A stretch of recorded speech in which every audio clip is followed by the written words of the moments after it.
Capítulo 636. Los británicos se sobresaltaron de repente, no habían anticipado que estos demonios negros tendrían cañones. Al instante siguiente, una ordenada línea de infantería apareció en el lado norte del campo de algodón, compuesta por más de 700 soldados. Salvo algunos oficiales mestizos, la gran mayoría eran negros. Aunque estos soldados negros vestían ropa variada, todos llevaban pistolas de chispa Charleville 1763. Anteriormente, el ejército británico se había centrado exclusivamente en perseguir al enemigo derrotado y carecía de una formación digna de mención en ese momento. Solo pudieron detenerse a regañadientes y girar hacia el enemigo que se aproximaba, bajo los gritos y maldiciones desesperados de los oficiales. Sin embargo, Ludwig no les dio oportunidad de organizar su formación y tomó la delantera, con la espada en alto. No fue hasta que vio los rostros de los soldados británicos que iban al frente que ordenó en voz alta: «¡Alto! Prepárense para disparar». Los oficiales transmitieron rápidamente la orden. En menos de un minuto, 700 soldados negros alzaron simultáneamente sus fusiles de chispa. «Apuntar. Fuego». Una nube de humo se elevó en el aire y una ráfaga de balas voló hacia los soldados británicos aún aturdidos, provocando inmediatamente que más de una docena cayeran al suelo aullando de agonía. Después de eso, las tropas de Ludwig recargaron rápidamente, avanzaron 20 pasos, dispararon nuevamente y continuaron avanzando mientras recargaban. Cuando el teniente coronel Strauss se dio cuenta de que algo andaba mal y pidió tropas de reserva para reforzar el ataque, las 9 filas del ejército británico frente al campo de algodón ya se habían dispersado y huido, dejando más de 200 cadáveres en el suelo. Ludwig entonces ordenó a su línea de infantería que girara y entablara un combate cuerpo a cuerpo con los más de 300 refuerzos británicos. Los soldados langosta británicos eran claramente de mucha mayor calidad que el cuerpo negro. Los primeros no solo disparaban más rápido sino también con mayor precisión y lograron defenderse de Ludwig con menos de la mitad de sus fuerzas. Al ver al otrora invencible ejército regular británico siendo perseguido como ratones, Lidington también sintió una oleada de valentía en el pecho, blandiendo su fusta para reunir a sus subordinados previamente derrotados. «Ya ven. Esos hombres blancos también pueden ser asesinados por los esclavos a quienes oprimen. Tú puedes hacer lo mismo. No corras, regresa conmigo. Hoy será el día en que verdaderamente obtengan su libertad. Usen las armas en sus manos para decirles a esos esclavistas que sus almas jamás podrán ser esclavizadas». Los soldados del ejército rebelde de las Bahamas, al oír esto, se dieron vuelta y efectivamente vieron a soldados británicos huyendo en mayor desorden que ellos. Pronto, cientos de hombres negros se reunieron junto a Lidington para ir a apoyar a Ludwig. Más soldados negros tomaron nuevamente sus armas y comenzaron a perseguir a los británicos que huían. Aunque su capacidad de combate podía no ser comparable con la del ejército británico, su fuerza muscular y su resistencia gracias al trabajo físico a largo plazo eran formidables, además de que superaban en número a los británicos 3-1. Durante un tiempo, alrededor del campo de algodón, grupos de soldados negros rodearon a los británicos, no tomaron prisioneros y simplemente los apuñalaron salvajemente con bayonetas. Mientras Ludwig se encontraba luchando contra la reserva británica, de repente, entre 400 y 500 soldados negros cargaron desde el flanco trasero. Al ver al alto oficial guiándolos a caballo, una sonrisa cruzó su rostro. «Teniente Lidington, pensé que no regresaría antes de que terminara la pelea». Apenas las tropas de Lidington habían cargado, sin siquiera lograr disparar, los soldados británicos, ya superados en número, quebraron la moral. Un comandante de compañía tomó la iniciativa y se arrodilló para rendirse, lo que provocó que 2 compañías se dieran la vuelta y huyeran. Ludwig ordenó a sus hombres impedir que el ejército rebelde de las Bahamas matara prisioneros y, junto con Lidington, persiguió a los enemigos que huían hasta la ciudad de Nassau. A la mañana siguiente, la ciudad de Nassau estaba completamente bajo el control de la organización abolicionista de las Bahamas y, bajo la supervisión de Ludwig, el Congreso comenzó a reunirse para discutir asuntos. El gobernador de Bahamas escapó al mar en barco bajo la protección proporcionada por el teniente coronel Strauss. En esta batalla, más de 500 soldados británicos estacionados en las Bahamas murieron y 220 fueron capturados, quedando menos de 70 hombres al lado de Strauss. La noticia se extendió rápidamente por todo el mar Caribe y todos los involucrados en el Frente Unido Abolicionista se regocijaron. Esto fue especialmente cierto para el ejército rebelde en Barbados, cuya moral se elevó por las nubes. A pesar de los implacables ataques de Bran, continuaron resistiendo tenazmente. Además, al enterarse de la noticia, más esclavos negros huyeron de las plantaciones para unirse al ejército rebelde. Afuera de la ciudad capital de Bridgeton en Barbados. Centro de mando temporal británico. Bran observó al grupo de oficiales, quienes permanecían en silencio y con la mirada baja. Después de un largo rato, un teniente coronel dijo en voz baja: General, el mensajero enviado a Londres para pedir refuerzos ya partió. Uf.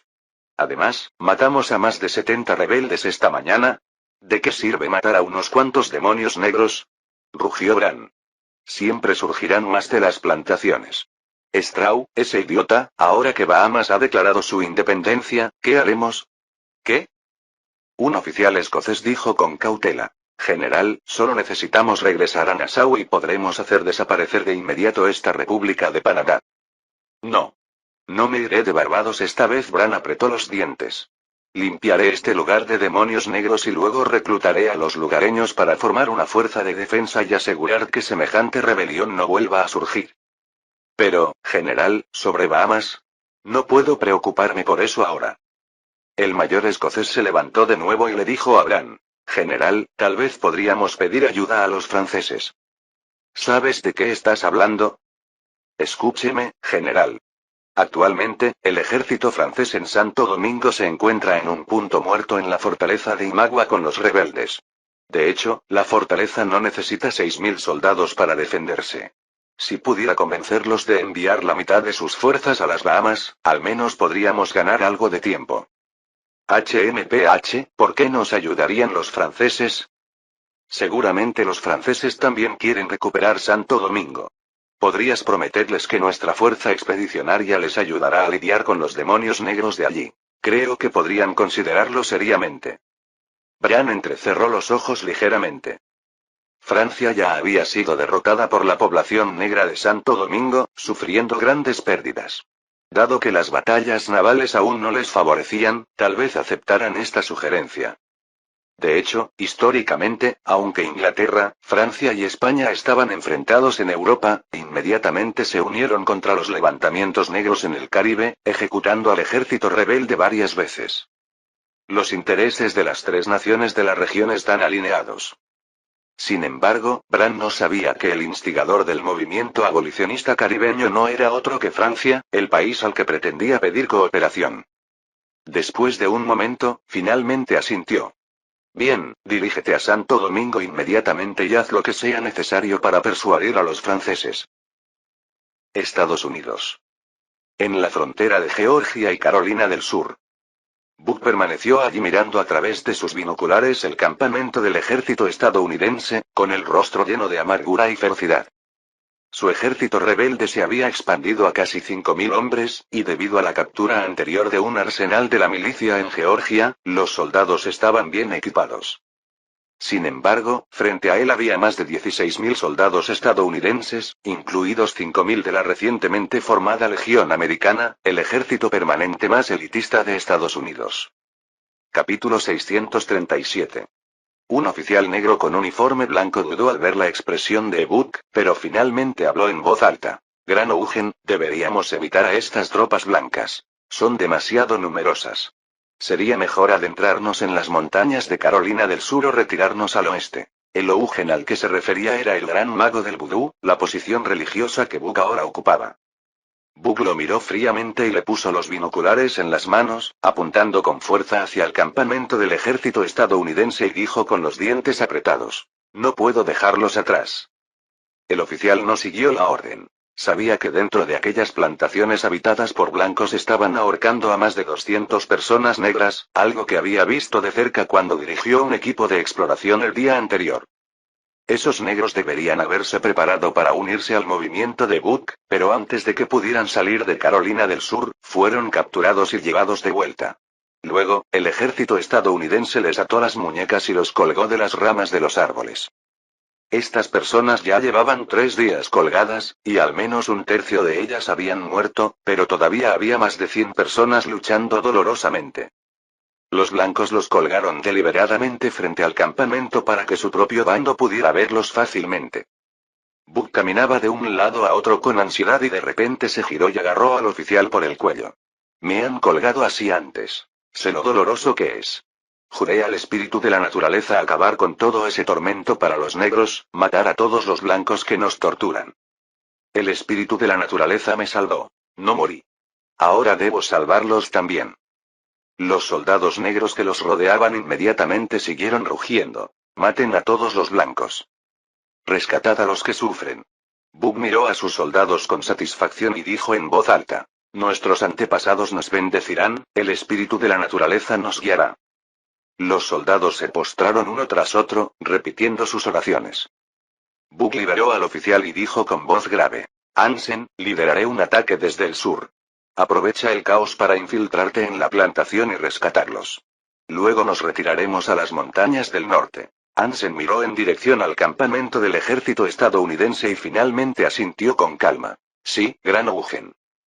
A las 2 de la tarde, Buck lideró a 2.600 soldados y rodeó el flanco derecho del ejército americano.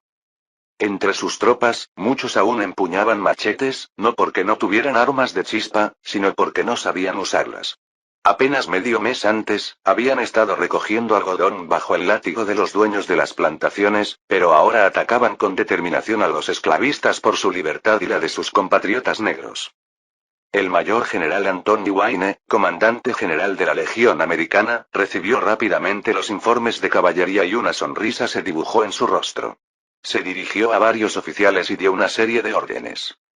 El ataque de Buck aún no se había desarrollado cuando se encontró con la infantería de élite del primer cuerpo de ejército del ejército estadounidense, junto con el contraataque de 3 grupos de milicianos. Libro, gritando oraciones vudú, luchó desesperadamente en combate cuerpo a cuerpo con los americanos como una bestia salvaje. Pero no pasó mucho tiempo antes de que el campamento de caballería del ejército estadounidense apareciera detrás de él. Hansen, al oír los disparos provenientes del norte, inmediatamente lideró a más de 1.500 soldados y cargó hacia la plantación cercana a la frontera. Justo cuando pudo ver los rostros de los que estaban colgados, una ráfaga de densos disparos estalló a su alrededor. Aquellos esclavos que habían estado colgados durante 3 días terminaron su dolor en un instante, con sus cuerpos destrozados por los disparos. Al mismo tiempo, entre 6 y 7 mil soldados estadounidenses convergieron desde todas las direcciones, marchando al son de los tambores. La batalla duró hasta el anochecer, y los hombres de Hansen fueron completamente aniquilados. Ningún guerrero negro se rindió, y ante una fuerza enemiga abrumadora, aún así, desesperadamente, se llevaron la vida de más de 300 soldados estadounidenses. La situación del lado de Buck era igualmente trágica. Sus veteranos de Santo Domingo resistieron valientemente a las caballerías estadounidenses, capturando incluso bastantes caballos de guerra. Finalmente, Buck escapó con apenas más de 500 personas bajo su protección, rompiendo el cerco del ejército estadounidense. Los restos de las fuerzas de Buck se unieron a los 800 soldados encargados del apoyo, y al enterarse de que Hansen ya había muerto en batalla, solo pudieron huir hacia el oeste. Los estadounidenses los perseguían sin descanso. Buck, siguiendo las instrucciones previas de los subordinados del duque de Leeds, vadeó la orilla suroeste del río Savannah en Georgia, entrando en el territorio de la tribu indígena Ortamao. Al amanecer del día siguiente, Buck se reunió con el jefe de los Ortamao, Opeyimiko Poais. Al enterarse de que Buck estaba en combate con los estadounidenses, estos los recibieron de inmediato con calidez, no solo proporcionándoles comida y tiendas de campaña, sino también enviando miembros de la tribu a patrullar a lo largo del río Savannah para protegerse de ataques repentinos de los estadounidenses. En el campamento del ejército rebelde, Buck pateó a un soldado negro que gemía y estaba herido, regañándolo severamente. «Cállate, tonto inútil». Los gemidos a su alrededor se calmaron inmediatamente. Entonces Buck notó la herida en el abdomen del soldado e hizo una mueca, haciendo un gesto a un guardia detrás de él para que la terminara. El guardia sacó inmediatamente una daga y la clavó en el pecho del soldado herido. Este forcejeó un instante y luego se quedó inmóvil. Libro caminó entre los soldados, ejecutando sin dudarlo a 30 o 40 heridos. sus heridas eran tales que, en el mejor de los casos, vivirían solo unos pocos días más, pero se convertirían en una carga para el ejército. En ese momento llegó un oficial negro con 2 indios. El indio que vestía plumas rojas saludó cortésmente a Buck presionando una mano sobre su pecho. Comandante, el jefe ha preparado un banquete para usted y espera que pueda asistir.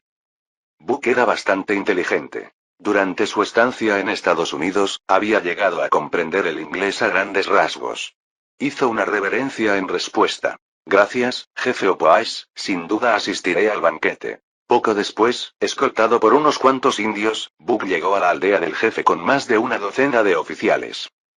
Después de viajar durante más de una hora, Libro de repente vio un grupo de criaturas robustas con 2 cuernos en sus cabezas pastando casualmente en una colina distante. ¿Qué es eso? Un indio dijo casualmente. Esos son bisontes, comandante. Buck se sintió inmediatamente atraído por la sensación de libertad y tranquilidad del animal y, por capricho, espoleó a su caballo hacia los bisontes para observarlos más de cerca. La manada, al ver que alguien se acercaba, inmediatamente se dio la vuelta y huyó. Buck los persiguió, llegó a la cima de la colina, listo para observar a la manada que huía, pero de repente se congeló. Al otro lado de la montaña había una vasta extensión de campos de algodón. Rápidamente cogió un telescopio que estaba al lado de su silla de montar y miró a través de él para ver a innumerables esclavos negros agachados para sembrar algodón, mientras que junto a ellos había docenas de indios de aspecto feroz que blandían látigos. En las orillas del río Savannah.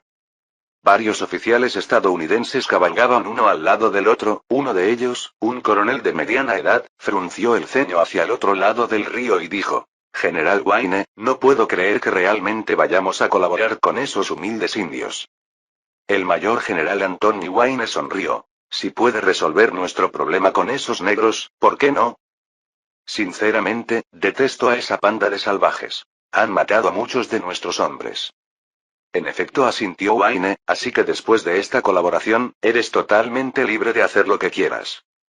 Capítulo 638. Buck descendió la colina con una expresión feroz, manteniendo su mano derecha detrás de su espalda todo el tiempo.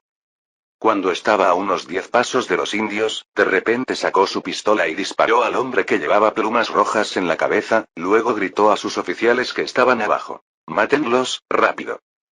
Aunque los indios eran feroces, no eran rival para los oficiales negros que acababan de experimentar la brutalidad de la batalla. La mitad murieron instantáneamente.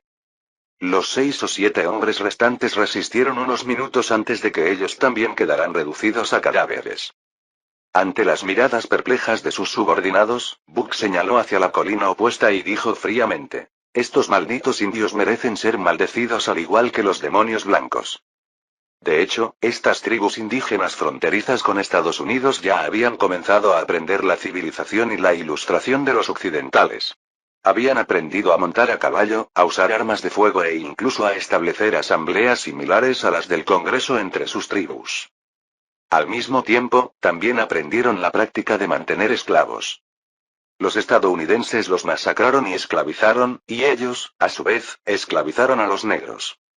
Los indios rápidamente se dieron cuenta de los enormes beneficios que obtenían de las plantaciones y utilizaron sus ganancias para comprar más esclavos negros y armas. Cada vez más jefes se unieron a la práctica de la esclavitud. Especialmente en la parte sureste de los Estados Unidos, las tribus indígenas cercanas a la frontera estadounidense construyeron más de una docena de ciudades de estilo europeo y desarrollaron vastas plantaciones de algodón. La tribu Ortamao era la más cercana a los Estados Unidos. De repente, el sonido de disparos se pudo escuchar débilmente en la distancia. Las pupilas de Buck se dilataron, y giró su caballo, azotándolo con fuerza mientras gritaba: «Desastre, sígueme de regreso». Al este del campamento militar de Buck, cerca del río Savannah, aparecieron de repente 7 u 8 mil soldados estadounidenses. De hecho, los indios no habían ayudado en absoluto a los patrulleros negros. En lugar de eso, habían negociado un acuerdo con Wayne durante la noche y luego habían transportado a los estadounidenses a través del río utilizando los barcos de la tribu. Buck, habiendo sido invitado por el jefe Opoais, había llevado a la mayoría de los oficiales superiores a un banquete, dejando el campamento bajo el mando de un solo capitán. El pobre capitán no tenía capacidad para manejar esta situación e inmediatamente ordenó una retirada total hacia el oeste, con la esperanza de entrar en tierras de las tribus indias. Pero pronto encontraron a casi 2000 guerreros indios reunidos junto a las colinas occidentales, y al primer avistamiento, levantaron sus armas y dispararon. Junto al río Savannah, un oficial estadounidense vio al ejército rebelde negro desintegrándose a través de sus binoculares e inmediatamente le dijo a Wayne, que estaba cerca: «General, esos negros están perdidos. Por favor, déjeme liderar la caballería para perseguirlos». «No, no podemos permitir que los soldados estadounidenses derramen sangre». Wayne hizo un gesto casual con la mano. «Solo controlen los flancos y asegúrense de que ningún negro escape. Disfrutemos del espectáculo desde aquí». Bajo la presión de los estadounidenses, el ejército rebelde de Buck rápidamente se involucró en una sangrienta confrontación con la tribu Ortamao. Sin embargo, los soldados negros habían sufrido una terrible derrota días antes y carecían de oficiales que los comandaran. Casi no mostraban voluntad de luchar y se desplomaban al más mínimo toque.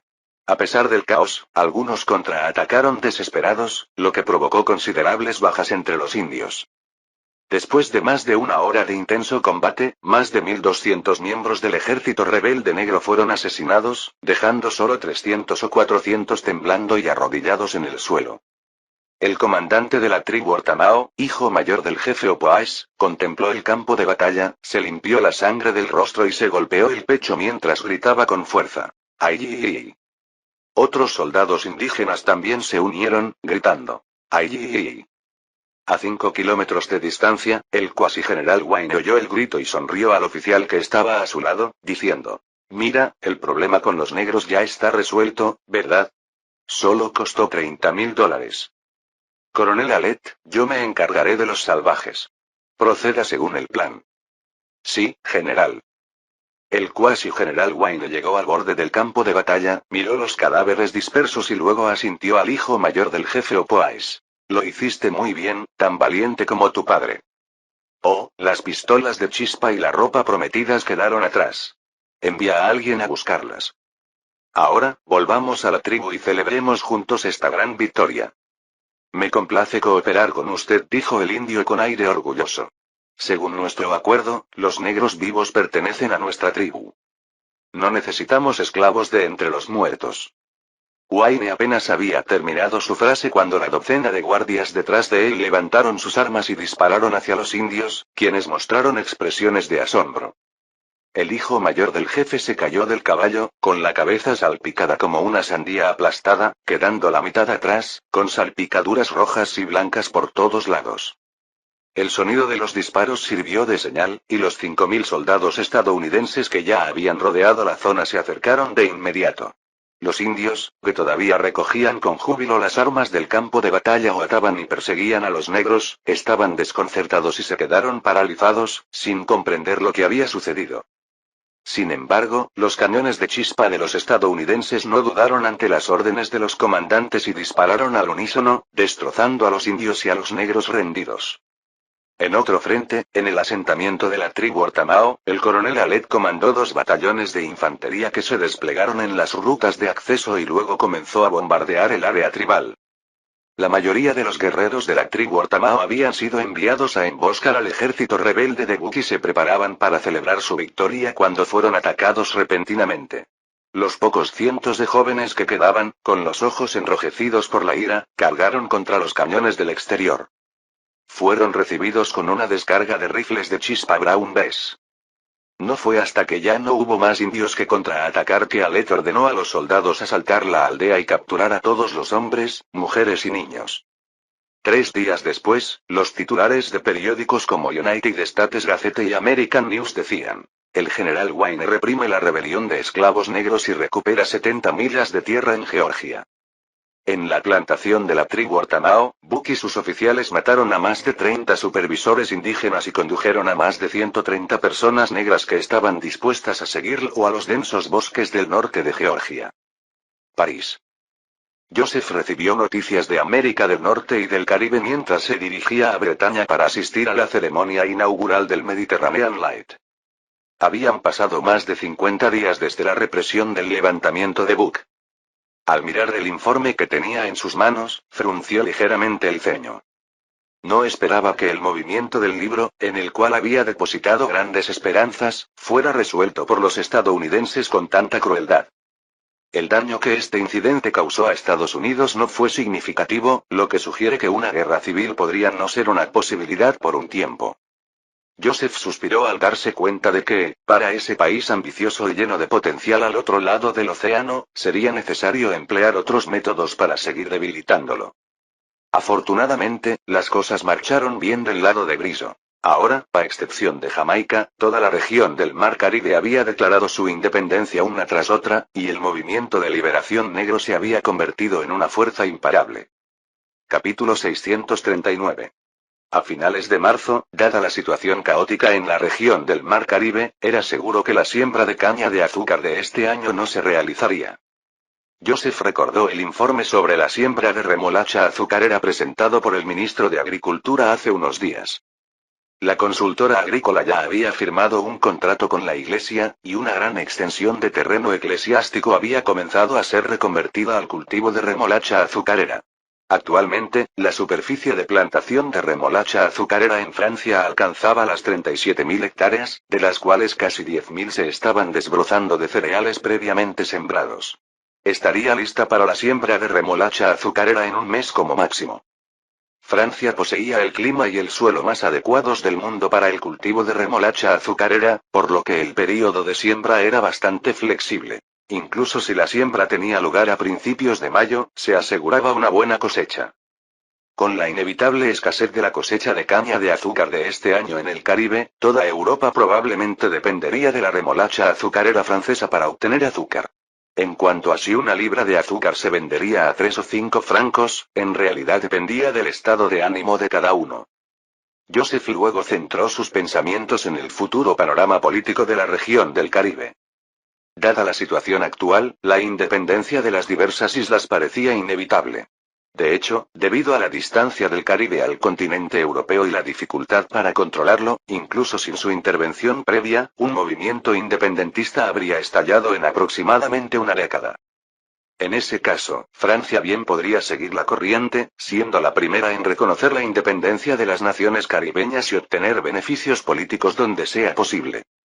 De hecho, si se gestionan adecuadamente, muchas colonias podrían seguir estando en gran medida bajo el control de sus antiguos gobernantes coloniales incluso un siglo después de la independencia.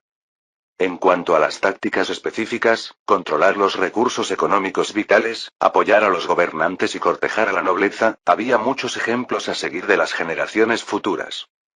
Para un enfoque más simple, también se podría emplear el modelo de la Fiscalía de Corea del Sur, que no solo garantizaría la estabilidad sino que también evitaría provocar la oposición local. Además, fue esencial fomentar desde el principio el sentimiento anti-inglés y anti-estadounidense en la región caribeña. Este último podría, con el tiempo, convertir a las naciones caribeñas en una fuerza significativa para contrarrestar a Estados Unidos. De repente, Joseph recordó el nefasto plan de Wayne de matar 2 pájaros de un tiro. El mundo del siglo XVIII todavía funcionaba bajo la descarada ley de la selva, por lo que tales sucesos eran en realidad bastante comunes y pronto serían olvidados sin causar mucho revuelo. Sin embargo, si alguien lo hiciera público ampliamente y recordara continuamente a la gente que debe albergar odio, el resultado sería diferente. Esto es a lo que a menudo se referían las generaciones posteriores como establecer la agenda. Si los periodistas escribieran un extenso comunicado de prensa para informar a las naciones del Caribe sobre la insidiosa masacre del ejército rebelde negro de Buck por parte de los estadounidenses, millones de negros allí seguramente sentirían empatía y se opondrían irreconciliablemente a los Estados Unidos. Por supuesto, también sería esencial restar importancia a las vergonzosas acciones de los indios en el asunto, para evitar que los negros y los indios comiencen a pelear entre sí primero. A la mañana siguiente de la llegada de Joseph a Bretaña, Fouché lo siguió de cerca y le entregó un informe que Briso acababa de enviar desde Santo Domingo. Era una noticia de hacía un mes y medio. Joseph se frotó la frente. En aquella época sin telégrafo, la eficiencia de las comunicaciones era frustrantemente baja. Pero cuando vio el contenido del informe, casi no pudo evitar reír a carcajadas. ¿Los británicos están pidiendo nuestra ayuda? Sí, Su Alteza, asintió Fouché. Las tropas del general Grant siguen sufriendo bajas y actualmente solo quedan poco más de 2.600 soldados, apenas suficientes para contener los disturbios de Barbados. Al mismo tiempo, información desde Londres indica que los británicos están organizando una segunda fuerza expedicionaria de más de 5.000 hombres, pero no partirá hasta dentro de más de un mes. Antes de eso, Bran necesita nuestras fuerzas para estabilizar la situación en las Bahamas. Al final del informe, Joseph vio que Briso, utilizando como excusa el empeoramiento de la violencia en el levantamiento de Santo Domingo, había rechazado la solicitud británica. Reflexionó un momento y negó con la cabeza. Deberíamos aceptar la petición del general Grant. Fouché. Sabía que el movimiento abolicionista en el Caribe se había iniciado gracias a sus propios esfuerzos. ¿Era ya el momento de luchar contra su propia causa? Al ver la expresión de sorpresa de Fouché, Joseph sonrió. Primero, podemos ayudar, pero debe haber una recompensa. Los fondos proporcionados por el duque de Leeds están casi agotados. Sería bueno que Bran complementara los gastos militares del ejército rebelde. De hecho, los fondos para el vigoroso movimiento abolicionista en el Caribe provinieron principalmente de las 250.000 libras esterlinas que Oreal había obtenido del duque de Leeds. El gobierno francés había aportado menos de 500.000 francos. Fouché dudó. Su Alteza, ¿entonces qué? Las Bahamas son territorio británico, y si de verdad enviamos tropas allí, probablemente no podamos abrirnos paso con engaños como hicimos en Santo Domingo. Joseph hizo girar la taza de té en su mano. Entonces libraremos una batalla en las Bahamas. Si hay una derrota en Santo Domingo en este momento, todos los países seguramente culparán a Inglaterra, y entonces podremos proceder así. Media hora más tarde, Fouché partió con instrucciones del príncipe heredero y Joseph, revigorizado, tomó un carruaje hacia la bahía de Brest. En el muelle, cientos de soldados con atuendos ceremoniales estaban perfectamente alineados. En cuanto Joseph descendió del carruaje, alzaron sus armas a la vez en señal de saludo, y la música militar resonó por todas partes.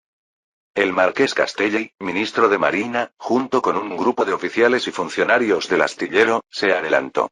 Tras los saludos de rigor, Castelli, sin poder contener su emoción, señaló hacia el mar lejano y dijo: Su Alteza, todo está listo, podemos partir en cualquier momento. Joseph siguió su mirada y vio 4 buques de guerra anclados allí. El que, adornado con numerosas banderas de colores y emitiendo un tenue humo negro, era el Mediterranean Light, el primer buque de guerra de vapor del mundo. Este buque de guerra, que encarnaba todas las esperanzas de la Armada, se completó en menos de medio año gracias a los incansables esfuerzos del astillero Trevithick. La multitud acompañó a Joseph hasta el barco de escolta Brown Crystal Stone, atracado en el muelle. La ceremonia inaugural del viaje se celebraría en mares lejanos, por lo que necesitaban tomar un barco para presenciarla. Murdoch, siguiendo de cerca al príncipe heredero, se jactó. Su Alteza, el intervalo promedio de fallo de la máquina de vapor tipo LJ-52A ya supera las 30 horas, cumpliendo plenamente con los requisitos de combate. El señor Trevithick desempeñó un papel fundamental en este proceso de mejora. Trevithick, al oír esto, hizo una rápida reverencia. Es un gran honor para mí dejar mi huella en esta magnífica máquina. Joseph notó que se había añadido una al modelo de la máquina de vapor de alta presión, lo que indicaba modificaciones significativas. Anteriormente, Sandler había dicho que tomaría un año completar las mejoras de fiabilidad, pero con el esfuerzo colectivo de estos 3 genios de la máquina de vapor, lo lograron en tan solo medio año. Por supuesto, los polacos también jugaron un papel. En la mina de plata de la montaña Tarnowsk se habían instalado docenas de máquinas de vapor de alta presión para bombear agua, que funcionaban casi continuamente día y noche, lo que proporcionó una gran cantidad de datos de uso práctico que ayudaron a Murdoch y su equipo a acelerar las mejoras. Capítulo 640. Joseph inmediatamente dijo: Todos ustedes han realizado una labor excepcional para fortalecer la Armada francesa. A partir de este mes, todos ascenderán un grado en la evaluación del Comité de Talentos y recibirán una beca especial del astillero de Brest. Murdoch y los otros 2 mostraron expresiones alegres y se inclinaron juntos. Gracias, príncipe heredero. Debes saber que ser promovido a un grado por el Comité de Talentos significa obtener una villa más grande, un carruaje más lujoso, más doncellas, más ingresos y un estatus social muy venerado. Según las regulaciones, Su Majestad el Rey se reúne regularmente todos los años con todos los talentos de grado C superior y organiza un banquete para ellos. Esta es una distinción con la que muchos nobles solo podrían soñar. Después de distribuir las recompensas, Joseph añadió con seriedad. El desarrollo de la máquina de vapor de alta presión dependerá de ti. Te prometo que, el día que la máquina de vapor de 200 caballos esté terminada, solicitaré personalmente títulos nobiliarios para ti.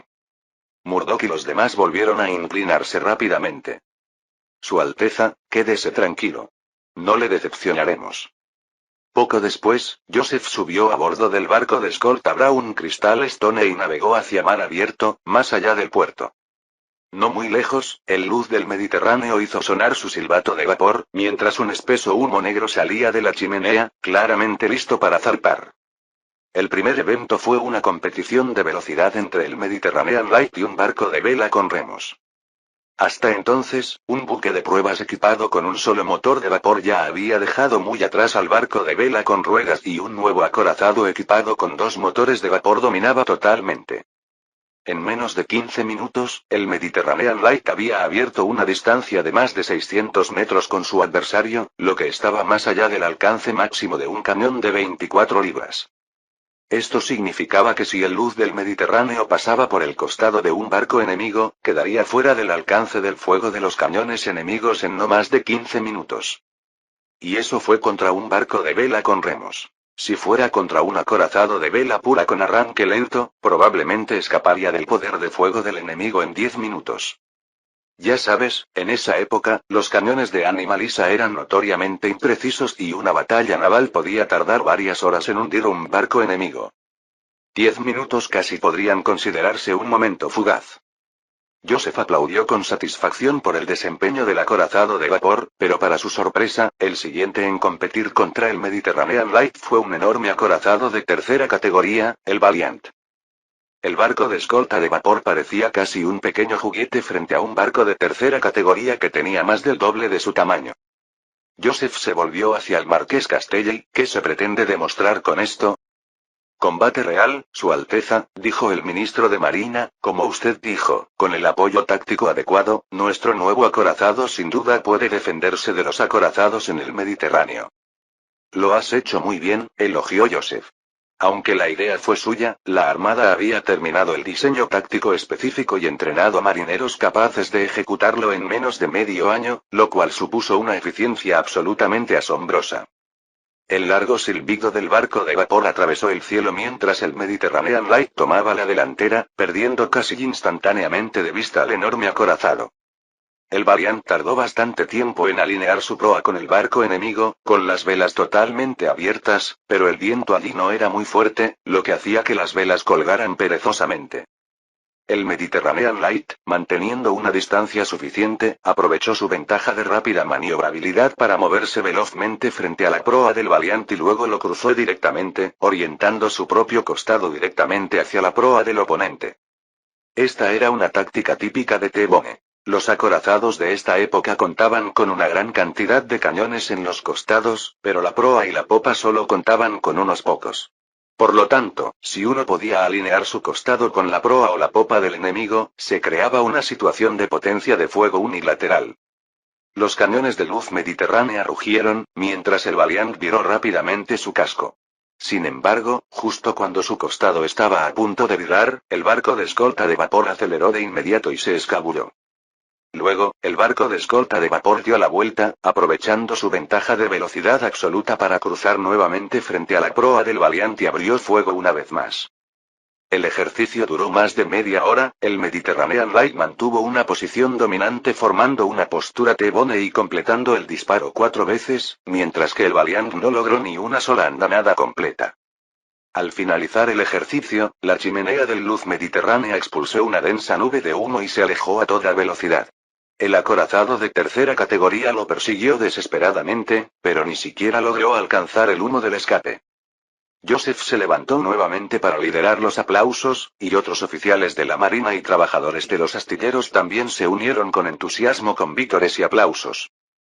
Todo el mundo era consciente de que, en la actualidad, los acorazados de tercera clase eran la fuerza principal y absoluta de la flota, los acorazados de primera y segunda clase eran caros y era difícil aprovechar al máximo su potencia de fuego, por lo que servían más como símbolos de la flota o dependían de sus robustos cascos para cargar contra las filas enemigas, lo que significaba que Francia solo necesitaba una gran cantidad de barcos de escolta de vapor baratos y fáciles de construir para competir con la flota principal de los británicos en el Mediterráneo. Según el ritmo actual del astillero de Brest, solo se necesitaría alrededor de un año para construir 20 buques de escolta de la clase ligera mediterránea. Por supuesto, con la potencia de fuego de los buques de escolta, era muy difícil hundir un acorazado. Como mucho, podían dañarlo, pero la flota británica tenía dificultades para reabastecerse en el Mediterráneo. Ahora, salvo la parte occidental de Argel, en la costa norteafricana, todo estaba bajo el control de Francia, y los británicos tenían que regresar a Gibraltar para completar el reabastecimiento. Mientras que la armada francesa podía reabastecerse en cualquier lugar. De esta manera, de persistir en librar una guerra de desgaste contra la flota británica, esta pronto tendría que retirarse del mar Mediterráneo porque sus barcos necesitarían regresar a puerto para reparaciones y por falta de suministros. Después de la ceremonia de viaje inaugural, los oficiales de la Marina hablaron con entusiasmo sobre la situación futura mientras salían del puerto con el príncipe heredero. Joseph estaba escuchando al director de construcción naval de la Armada, Borda, explicar los planes de construcción de los barcos de escolta de vapor cuando de repente sus ojos captaron una pequeña embarcación de forma única amarrada en un estrecho canal en el lado norte del puerto.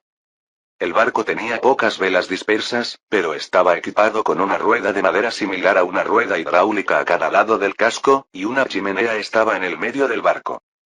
¿Un barco de vapor? Joseph señaló con curiosidad el pequeño bote y le preguntó a Borda. ¿Es un prototipo del astillero? ¿Puede navegar? El director de construcción naval hizo una pausa, luego sonrió y dijo. Su Alteza, eso lo fabricó un caballero llamado Geoffrey. Llegó al astillero hace 2 meses con el barco y un plano, afirmando haber diseñado un nuevo tipo de acorazado. Revisamos su diseño y descubrimos que era simplemente un barco de vapor con ruedas, por lo que no lo adoptamos. Sin embargo, el señor Geoffrey tiene un talento de diseño decente y una visión única de los barcos de vapor, así que lo contraté como diseñador en el astillero. Oh, después de ver tu inventado acorazado de vapor, nunca más volvió a mencionar su pequeño barco. Geoffrey.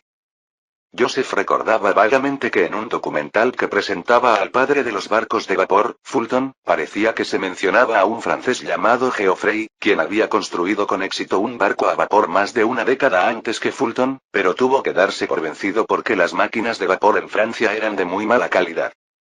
Fin del capítulo 640.